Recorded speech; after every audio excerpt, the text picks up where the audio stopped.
مسا عليك يا صديقي الميلانيستا، واهلا وسهلا بيك في الحلقه الاخيره من سلسله حلقاتنا فورزا ميلان. بص، الحلقه دي انا مش محتاج فيها سكريبتات ولا حتى محتاج نوتس ولا حتى ارقام واحصائيات. لا، ده الايفون بصراحه يعني مش لدرجه، يعني انا بيولي جنني بس مش درجه ان انا ارمي الايفون يعني. لا، واضح ان هو جنني للدرجه دي. بص يا صديقي، الحلقه دي انا مش محتاج اي حاجه من اللي كنت بعملها خلال الحلقات اللي فاتت، ولا سكريبت ولا ارقام ولا احصائيات ولا نوتس ولا اي حاجه من الكلام ده، لان حلقه النهارده في الغالب هتبقى عباره عن فضفضه، كلام من القلب، كلام مشجع. انا مش محضر اي حاجه، انا فتحت الكاميرا لانه قاصد انه الكلام يطلع من قلبي، واتمنى ان هو يوصل لك زي ما انا عايز اقوله. بص، هكلمك عن توقعات، وهكلمك عن تمنيات، وهكلمك عن مخاوفي، وهكلمك عن شويه كوره وشويه فضفضه كمشجع، هكلمك عن الميلان بشكل عام. كل ده انا عايزه يطلع من القلب اكتر، وعشان كده في حلقه النهارده انا مش هطلب منك انك تعمل لايك وكومنت وشير والكلام ده كله، لانه بمنتهى البساطه انا في حلقه النهارده مش بقدم لك محتوى استحق عليه هذا اللايك، بل بالعكس انا هدخل معاك في الموضوع على طول، وهبتدي اكلمك انه بصراحه يا جماعه الفتره دي الواحد شايف انه الميلان منقسم لمعسكرين. ولما بتيجي تتكلم في اي مجتمع ميلانيستا، سواء كان جروب على الفيسبوك او كان روابط رسميه للمشجعين او ايا مكان، لازم يتم تصنيفك في الاول ثانيه واحده قبل ما تتناقش معايا وتفتح بقك وتبتدي تتكلم. هو انت مع انهي معسكر بالظبط؟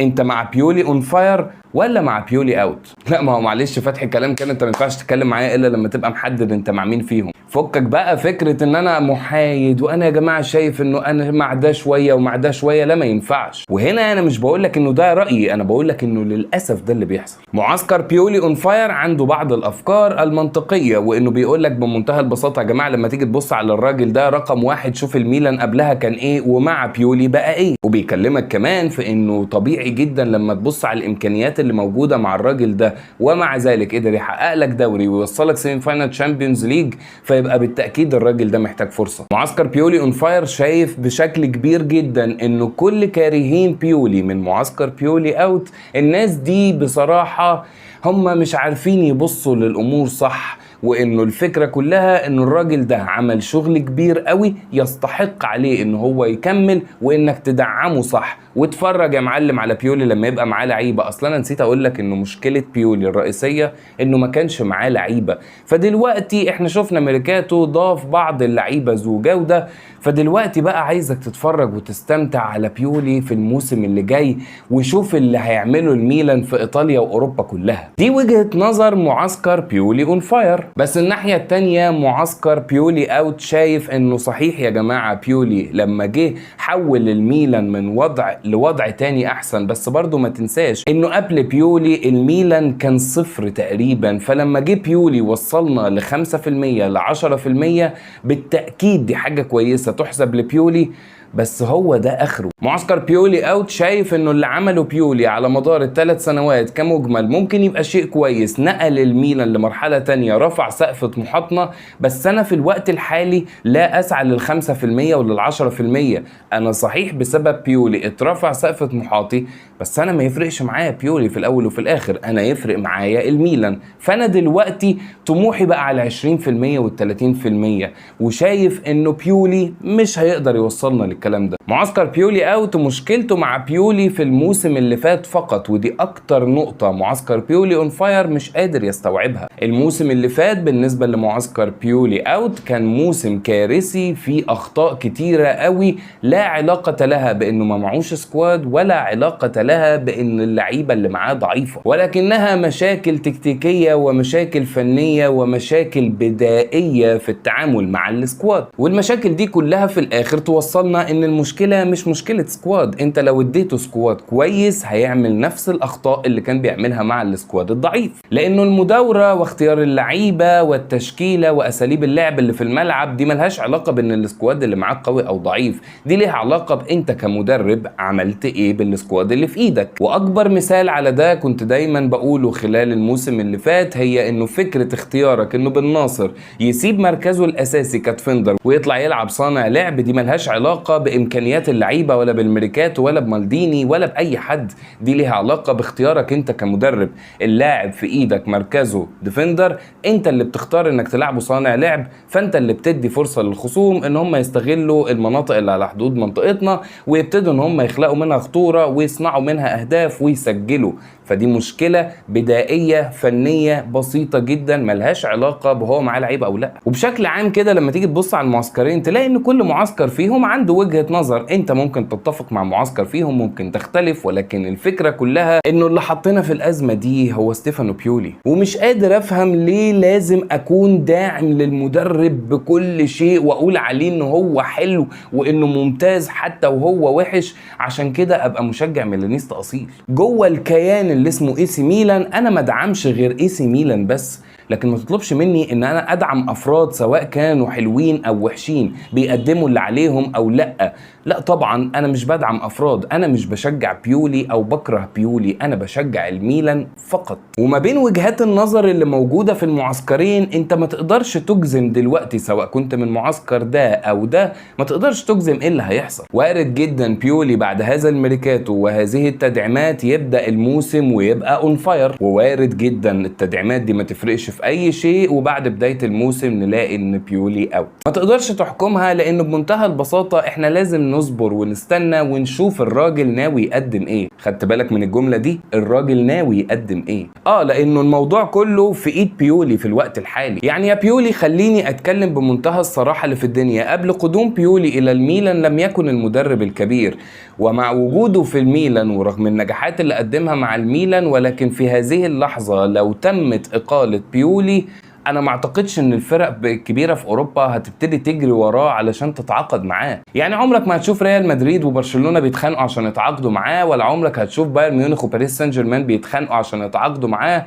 وفي نفس الوقت عمرك ما هتشوف انديه البريمير ليج سواء كان يونايتد، سيتي، ارسنال، تشيلسي، ليفربول، عمرك ما هتشوف نادي من الانديه ديت بيحاولوا ان هم يتخانقوا عشان يتعاقدوا مع ستيفانو بيولي. لانه في نقطه مهمه جدا لازم الطرفين والمعسكرين يفهموها، انه بيولي عنده مشاكل تكتيكيه كبيره قوي. وانا على المستوى الشخصي ما عنديش اي مشكله ان هو يكون عنده مشاكل تكتيكيه او ان هو يكون بيتعلم فينا او بيتدرب فينا او ان هو بيفكر في حاجات لاول مره يعملها في مسيرته التدريبيه وعايز يجربها فينا احنا. يا عم انا ما عنديش مشكله في الكلام ده، بس المشكله اللي عندي انك لما تيجي تعمل حاجه اعملها صح، ولما تيجي تعمل حاجه لازم تبص على امكانيات اللعيبه بتاعتك. يعني فكره الضغط اللي كان بيعملها في الجوله التحضيريه، لا ما انت ما ينفعش تقرا لي اول سطرين من الضغط العالي وتسيب باقي الصفحه، وده اللي شرحناه في الحلقه اللي فاتت. هتوجه لعب انك تجبر الخصم ان هو يتحرك على الاطراف، يبقى تكمل بقيه الفكره لاخرها وتطلع تضغط على الاطراف، مش تسيبهم يخرجوا الكوره يا معلم وتبقى سلمت الحرامي مفتاح باب بيتك. وانك تفهم امكانيات لعيبتك دي نقطه مهمه جدا. يعني بصراحه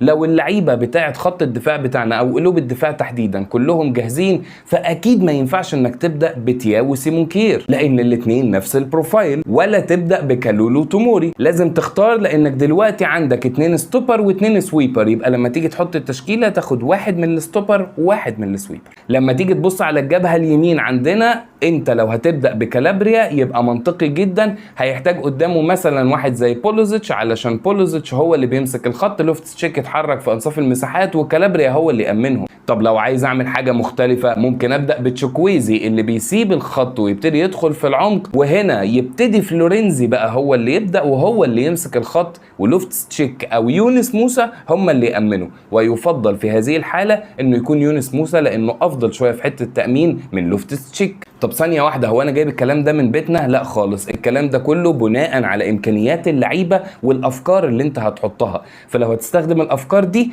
اختار لها الرجاله الصح اللي تنفذها. ودي بصراحه اول حاجه هغششها لك كده لما يبدا الموسم انك تركز فيها. لو لقيتها بتحصل اعرف ان بيولي مفيش فايده منه، اما لو لقيتها ما بتحصلش اعرف ان بيولي بيتطور. وهي بمنتهى البساطه فكره كيفيه استخدام اللعيبه. هل انت هتحط 11 اساسيين انا بصراحه اتوقع هذا. 11 اساسيين ثابتين ما بيتغيروش كل مباراه، وممكن اقولهم لك من دلوقتي. مايك مينيو طبعا في حراسه المرمى، كالابريا ناحيه اليمين، تيو ناحيه الشمال، تياو وتوموري دول ثابتين الخمسه. في نص الملعب اذا كرونيتش فعلا عايز ان هو يرحل عن النادي ومشي، هنا اقول لك ممكن في اختلاف، انما لو كرونيتش مكمل فكرونيتش يا باشا هيكون هو لاعب السته. لوفتس تشيك ورايندرز ناحيه اليمين، بولوزيتش وناحيه الشمال لياو، والمهاجم جيرو. وابقى قابلني لو حصل تغيير واحد في مباراة بولونيا عن التشكيلة دي، الا في حاله الاصابات او الرحيل. يعني لو مفيش ولا لاعب اتصاب ولا لاعب مشي من النادي من ال11 اللي قلتهم لك دول، هم ال11 اللي هيبداوا قدام بولونيا. وبقولها لك اهو من النهارده قبل المباراه ب5 ايام. ده توقعي. تمنياتي ايه؟ لا، تمنياتي ان انا اشوف مرونه اكتر من بيولي، لانه بمنتهى البساطه اتكلمنا قبل كده على فكره انه بيولي بيلعب بتشكيله واحده ثابته بالعناصر ونفس الافكار ونفس اسلوب اللعب، فالطبيعي جدا انه الخصم خلاص هو حافظ وعارف انت هتعمل ايه. فتخيل دلوقتي بعد هذا الكم من اللعيبه والميركاتو تلاقي بيولي بيعمل كده برضو في اول مباراه. فدي اول علامه هبتدي اغششها لك من دلوقتي، وبصراحه شفنا لها بعض البوادر كده في الجوله التحضيريه، واتمنى اكون غلطان. طب انا راضي ذمتك في نادي من الانديه الكبيره اللي احنا لسه قايلينها ديت ممكن يتعاقد مع مدرب بهذا الشكل؟ مدرب ما بيحاولش حتى ان هو يطور من نفسه ولا يطور من افكاره ولا يطور من اسلوبه. تفتكر ان ده مدرب اوروبا كلها ممكن تتخانق عليه؟ فبمنتهى البساطه انا عندي مشاكل كتير مع ستيفانو بيولي. وانا بصراحه لو انت اول مره تتفرج عليا ولحد دلوقتي مش عارف انا مع انهي معسكر في الاثنين، فانا يا معلم مع بيولي اوت. بس هل معنى ده ان انا مع بدايه الموسم هفضل قاعد متصيد له الاخطاء وان انا عايزه يغلط وعايز الميلان يخسر عشان خاطر اثبت وجهه نظري؟ لا يا معلم طبعا، طز فيا وطز في وجهة نظري. الأهم عندي إن الميلان يكسب. يعني مع بداية الموسم لو لقيت إن الميلان بيقدم أداء في الملعب حلو، الفريق بيتطور، في منظومة بتتبني، في شكل واضح ومفهوم، في استغلال للعناصر، في تصحيح لأخطاء الموسم اللي فات وأخطاء الفريق الفردية والفنية، أنا يا باشا مع بيولي. اصلا انا كل اللي عايزه من الموضوع انه الميلان يكسب بقى مع بيولي، يكسب مع البوب، يكسب مع اي حد، انا مش فارق لي. انا يهمني الميلان يكسب ويرجع تاني ينافس على كل البطولات. هدفي اني اشوف الميلان تاني اول لما بتترفع الورقه بتاعته في الشامبيونز ليج الكل بيخاف. ولكن هل ممكن نتوقع انه ده يحصل تحت ايدين بيولي؟ انا بصراحه لا اتوقع هذا. اصل هتوقع ده ازاي من مدرب هو مش عارف اصلا ايه هي امكانياته، بل وبيتنصل منها وبيحمل المسؤوليه على غيره. لما تيجي تبص على تصريحاته بعد مباراه مونزا وكلامه عن ديكتلاري تحديدا، قال لك انه ديكتلاري ما قدرش ان هو يقدم امكانياته معانا في الميلان، في حين انك لما تيجي تبص على تصريحات جاسبريني على صفقة انتقال ديكتلاري الى اتلانتا، جاسبريني قال لك انه انا عارف امكانيات اللاعب وسنعمل معا على استخدام هذه الامكانيات واخراج الكنز الدفين داخل هذا اللاعب. يعني جاسبريني عارف موهبة اللاعب وبيقول لك انه هو هيشتغل مع اللاعب على ده.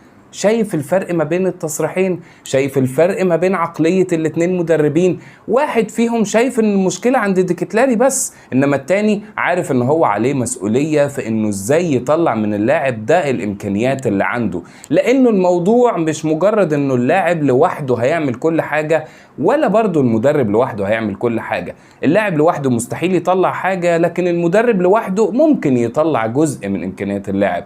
لكن عشان توصل لأفضل نتيجة لازم تعمل زي ما جاسبريني عمل، سنعمل معا. ودي نقطة تانية هبة غششها لك علشان تقدر تحكم على بيولي. صح انك الموسم اللي جاي في 3 لعيبة لازم تركز عليهم.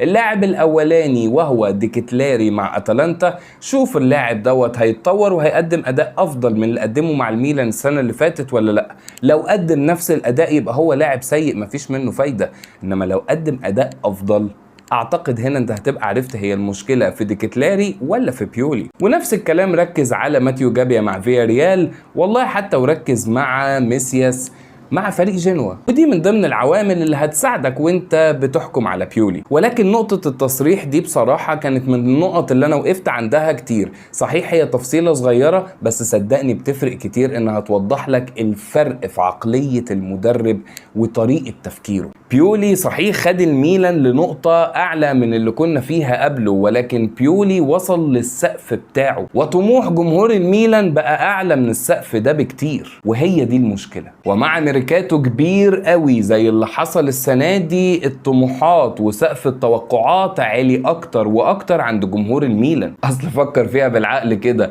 لما احنا على كلام الناس اللي مع بيولي اون فاير ان الموسم اللي فات كان معانا شباشب في الفرقة ووصلنا سيمي فاينل تشامبيونز ليج، لما بقى معانا دلوقتي بقى اوكافور وبولوزيتش وتشوكويزي ورايندرز ولوفتس تشيك ويونيس موسى ولوكا روميرو وسبورتيلو، ما وصلش نهائي وما كسبش البطولة. بغض النظر اني مختلف تماما مع وجهة النظر دي، بس بصراحة في ناس بتفكر فيها وبتطالب من بيولي اعلى بكتير قوي من امكانياته، وبيولي بامكانياته الحالية ما يقدرش ان هو يوصلنا لنص اهدافنا وتوقعاتنا وتمنياتنا. وعشان بيولي يوصل للتوقعات بتاعتنا اللي احنا عايزينها منه محتاج يشتغل على نفسه كتير. وتوقعاتي للموسم القادم من دلوقتي اهو بقولها لك، انه مع بداية الموسم انت هتشوف موسم او بداية وانطلاقة في الدوري جيدة جدا. هتشوف الميلان في بداية الموسم بيحقق بعض النتائج الايجابية، بتشوف بعض الاهداف اللي شكلها حلو، بتشوف بعض الفنيات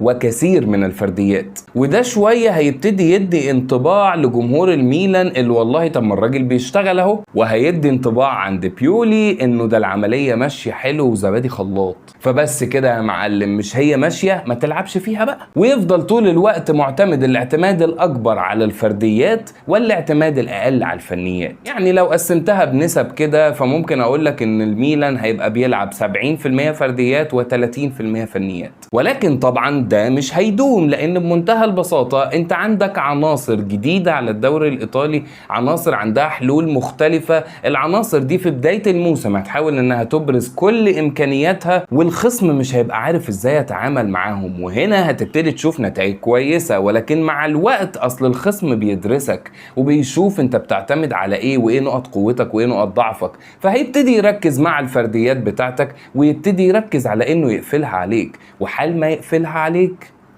انسى. ودي بقى المرحلة اللي هيدخل فيها بيولي في مرحلة التهنيج، انه يبتدي يهنج ولا عارف يفكر فنيا ولا عارف يدي تعليمات فردية للعيبة. وعلى شهر 11 او 12 كده ممكن ان احنا ندخل في دوامة نتائج سلبية شبه اللي حصلت الموسم اللي فات. هل تتم بقى وقتها اقالة بيولي ولا هيكمل معانا الموسم؟ توقع من عندي بيولي هيكمل الموسم اللي جاي لاخره يا جماعة، لانه من الواضح ان دي طريقة تفكير كاردينالي زي ما ساب مالديني سنة كاملة اعمل اللي عندك يا معلم، ايه ده في نهاية السنة ما عملتليش اللي انا عايزه، اتكل على الله. وده بالظبط اللي هيحصل مع بيولي تعالى يا حبيبي، مش مالديني هو كان السبب في كل مشاكلك وما كانش بيجيب لك صفقات كويسة؟ خد يا معلم زربيحة لعيبة، عيش يا معلم، شايف الصفقات الحلوة دي؟ ويا بيولي انت اللي بتاخد قرارات الميركاتو صح؟ يلا يا حبيبي وريني هتعمل بيهم ايه. فهيديله الفرصة كاملة لحد نهاية الموسم، وبعد نهاية الموسم ايه ده يا بيولي انت ما عملتليش اللي انا عايزه، اطلع بره. واعتقد لو هيتم اقالة بيولي في نص الموسم هيبقى محتاج نتائج كارثية بشكل غير طبيعي. انا لا اتمنى اني اشوف الميلان يقع في النتائج دي، حتى لو كانت نتيجتها ان احنا نخلص من بيولي، بس انا مش عايز اشوف الميلان بيتهزق، ما عنديش استعداد ان انا اشوفها لا في الدوري ولا في دوري الابطال. وفي نفس الوقت السيناريو ده هو مجرد توقع من عندي، الله اعلم ممكن كل اللي انا بقوله ده يطلع بلح، بس هو احساس عندي كده من دلوقتي عايز ان انا انبهك ليه. وافتكر التوقعات دي وخليها على جنب، لو طلعت صح يبقى انا برنس الدنيا، ولو طلعت غلط فانا راجل هبيد يا معلم، العيب عليك انك صدقتني. بس سيبك من كده، السيناريو ده لو حصل بصراحة في حاجة هتبقى مخوفاني جدا، انه نفقد الموسم ده كل شيء. ما انت لازم تبقى عارف ان اداره الميلان بتلعب بالنار يا معلم. يعني انت هتسيب بيولي يكمل الموسم للاخر بغض النظر عن احنا هنخلص توب 4 او لا؟ طب افرض في نهايه الموسم ما خلصناش توب 4، نرجع تاني لورا وتشوف بقى لعيبه من اللي انت اشتريتها السنه دي عايزه تمشي عشان هم عايزين يلعبوا في تشامبيونز ليج، وتشوف بقى انك مش عارف تعمل ميركاتو عدل ولا عارف تدعم الفريق بشكل كويس، ونرجع سنتين 3 ورا ونبتدي نعيدهم من الاول تاني. هتقولي ما هو المفروض الاداره تبقى اذكى من كده وتمشي بيولي في نص الموسم لو النتائج بقت سيئه عشان تلحق باقي الموسم. ايا مكان مين المدرب اللي انت هتجيبه بدل بيولي، اذا السيناريو ده حصل فانت ما تضمنش ان هو يخلص لك الموسم توب 4، ولا ملامه عليه لو ما خلصش توب 4، لانه بمنتهى البساطه يقول لك يا عم انا جاي في نص الموسم مع فرقه كانت بتاكل على وشها من اللي رايح واللي جاي. فكل دي مخاوف عندي عمال افكر فيها عن الموسم اللي جاي. امنيتي ان بيولي يكسر كل الخوف اللي عندي ده، وانه من اول مباراه يبتدي يبني حاجه شكلها محترم. والله لو خسرنا من بولونيا بس كنا بنلعب وفي شكل وفي حاجه بتتبني في الملعب هطلع امدح فيه. انا مش هبص لبيولي النظره السلبيه السطحيه بتاعت لو كسبت يبقى انت برنس ولو خسرت يبقى انت وحش. اللي عارفني من المواسم اللي فاتت عارف كويس قوي انه انا لو بيولي لعب وحش وكسب بطلع اقول لك انه لاعب وحش، ولو خسر بس لاعب حلو زي ماتش الميلان ونابولي اللي خسرنا 2-1 في الدوري انا ساعتها طلعت مدحت في بيولي. ماتش روما اللي تعادلناه 2-2 انا مدحت في بيولي. بس عارف ايه اكتر حاجه مخوفاني من بيولي بصراحه؟ تكرار نفس المشاكل الفنيه اللي بتحصل في الملعب. يعني انا بقولها لك اهو من بدايه الموسم هيدخل فينا اهداف من عرضيات من ركنيات، مفيش اي حل من الحلول اللي انا قلتها لك في الحلقه اللي فاتت هتتعمل. المساحه اللي على حدود منطقتنا هتفضل مخترقه وهيتسجل منها اهداف كتير، تسديدات من بعيد، اختراقات من العمق، باصات وتمريرات وبينيات، كل ده هتشوفه. توموري هيفضل يطلع يضغط في نص الملعب، وتياو دلوقتي بقى بيطلع يضغط في نص الملعب، فواضح انها كمان تعليمات من بيولي، وده اللي كان بيحصل في الجوله التحضيريه. انا مش جايب حاجه من بيتنا. هنفضل نضغط ضغط عالي عشوائي بدون تنظيم، وهيبقى مخترق جدا من الخصوم، وهتفضل قليل الحيله قدام الفرق المتكتله دفاعيا واللي مش مديالك اي فرصه انك تستغل مساحات في دفاعهم. دي برضو من ضمن المخاوف اللي عندي عن الموسم اللي جاي. وبرضو ارجع اقول لك اتمنى ان بيولي يصلحها. ليه اتمنى ان بيولي يصلحها؟ عشان بمنتهى البساطه يا جماعه بيولي جاياله فرصه من ذهب. والله العظيم انا اتمنى انه الدنيا تديني فرصه تانية اصلح فيها كل اخطائي زي الفرصه اللي جات لبيولي. يا معلم انت بتدرب نادي كبير، انت بتدرب نادي من اعظم انديه اوروبا. غلطت وعكيت وعملت شغل عبط فني في الملعب السنه اللي فاتت وقلنا ماشي، ودلوقتي معاك فرصه من ذهب انك تصلح كل ده. فبصراحة لو كان بيولي طول الصيف اللي فات بيستغل الفترة دي انه يطور من نفسه ويطور من مستواه ومن اسلوب لعبه ومن افكاره ومن طريقة تعامله مع اللعيبة، يبقى بصراحة باشا وبرنس وهطلع اسقف له، لان الدنيا لما اديتك فرصة انت عرفت تستغلها صح. اما لو لقينا انه بيكرر نفس الاخطاء بتاعت الموسم اللي فات هي بدون تصحيح، يبقى انت يا معلم لا تستحق ان تكون مدرب كرة قدم على الاطلاق.